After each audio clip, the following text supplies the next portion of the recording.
What's up guys, check out this XbotGo AI cameraman. So this is like a portable cameraman for you.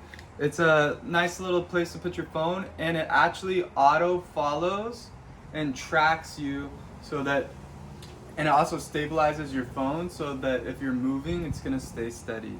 And it tracks the person you're following, which is really cool.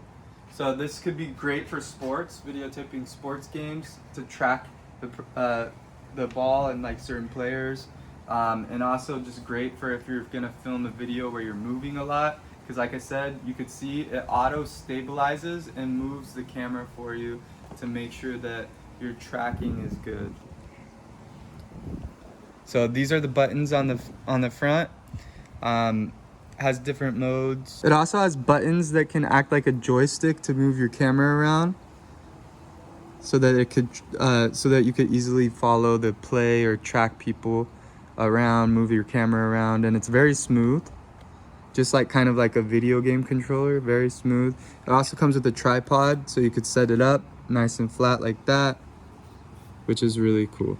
And then obviously the on and off button.